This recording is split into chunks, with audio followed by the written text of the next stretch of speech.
Hello, traders. So yes, I'm still wearing my funky eye strain glasses, but I did want to come to you with an update on the PayPal trade that I put on back on June 13th.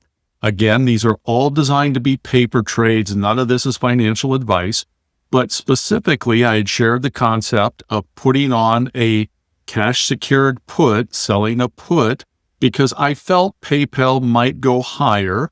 But if it didn't go higher, I was also fine getting assigned PayPal at that $67.50 point. So if we look at a chart on PayPal, going back a week or so ago, it was right in this general area here that I was looking to sell that, or I think it was actually in here.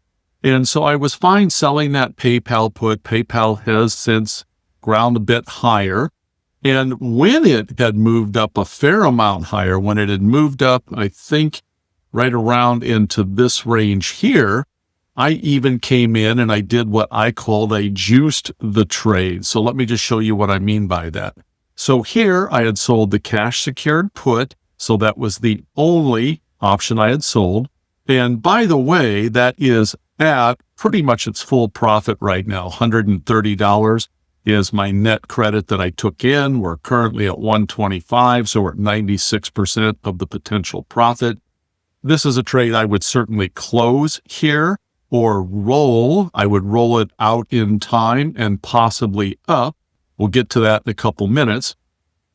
But I also wanted to show you the variation I did on this trade. So coming in just a little bit ago, I believe it was on June 30th. Yeah, June 30th, I believe, is when I came in and I added this call spread. So PayPal had already moved up quite a bit. And I said, there's a way that I can get more than 130 out of this trade.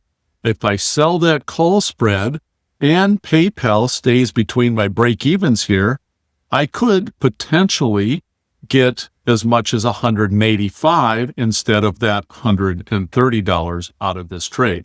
Now, PayPal has moved up pretty aggressively. If we look at a chart of PayPal, it did break out above these higher highs. It certainly has some resistance where it's at right now. But I do think there's a chance that it could, in fact, break higher. So in that scenario, I really don't want to necessarily hold on to this whole call spread structure there. If I were trading this live, again, this is paper, I would shut down this entire trade right now. And likewise, if I was in this one with the cash secured put, I would shut it down as well. But as part of a wheel trade where I eventually do want to get assigned PayPal, I want to own PayPal at some point, I would come in and I would look at where might I be willing to sell a put now. I think maybe right in this general range there of about the 72.50 would be a good place to sell that. Because again, PayPal, generally speaking, is on a little bit of an uptrend, and we're in a little bit of a down day right now, or at least it had been earlier on. So that's a good time to come in and consider rolling this out. Now, I want to specifically show people how this is done. I think most of you know this, but I know I've talked to a number of people, or I've seen them show me things that lead me to believe that many people do not understand this particular aspect of how to use OptionStrat in what I call a campaign style trade, a trade where you're going to have adjustments. You're going to close legs and you're going to open new legs. Many times I see people simply coming in here and clicking on a new date like, gee, I'm going to roll this out to August 22nd. So they simply do this. That's it. They do nothing more. That is totally wrong. You cannot do that here. You have to physically close out your prior trade and then open the new leg.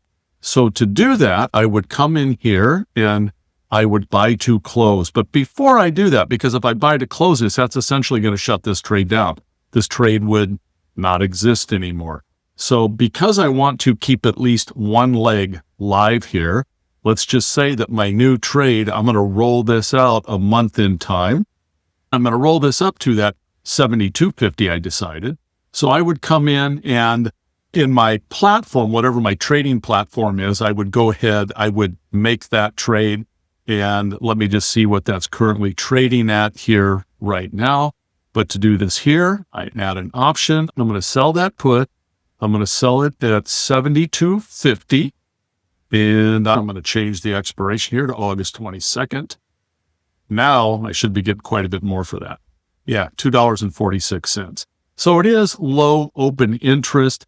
If I were trading this live, I would never go out with a market order. I'd look at the bid-ask spreads and I'd go with a price that's somewhere between them. We can see the bid-ask here is 231 on the bid and 260 on the ask. Me using that 245 price is a pretty realistic price. So I put that in there. Then I come here and I want to buy to close this one. And I see what my current price is. Again, I look at the bid-ask spread. If I'm trading this live, I'm going to have a fill price. I just plug in my fill price. So I'll do a buy to close there. Now we can see that I've essentially rolled this up. Now, of course, I need to save this trade. And I will, rather than overwrite the existing, I will usually save as new. That way I also have the old one to reference where I started. So I'm going to save as new trade, and I'll copy the link. I'll share that in the notes down below as well.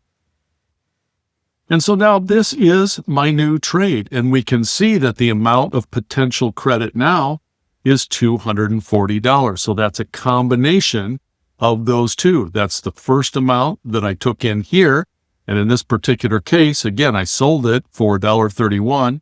I closed it out for 6 cents. Now I came and I opened this new one, and I opened this new one at $2.40.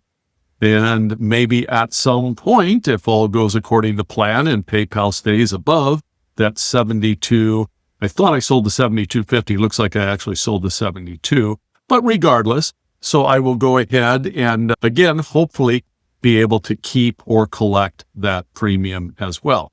So that's what my trade looks like at this stage after both of those adjustments, keeping in mind that if I do get assigned PayPal, if PayPal ends up dropping below my $72 price here, let's say PayPal drops down to $71 and I get assigned, I have to keep in mind that I took in $2.40. So my real cost in PayPal is going to be $2.40 below that $72 price. And I can just keep doing this month after month until I finally get assigned. And in many cases, I have worked these to a point where I might get $10 off of my stock once it finally gets assigned to me. I sold enough puts along the way that, again, my cost basis is greatly reduced. Now, if I wanted to buy PayPal at $72, I could also just go out and place a limit order in my platform to buy PayPal at $72. But why would I do that? If I can get paid to essentially put an order out there in the market, why not? If I'm committed to buying PayPal, that's the big question. Sometimes there's a little pullback in a stock and people rethink their game plan. If I'm committed to my game plan, I've decided, yes, I want to own PayPal, and there's nothing that really is going to change that news story in the foreseeable future. This is a better way of doing it from my perspective than just simply placing a limit order that I don't get paid to place. So hopefully that made sense to everyone. As always, if you find this content helpful, please give me a thumbs up, subscribe. Always feel free to give me comments as well. Thanks so much, everyone. Take care.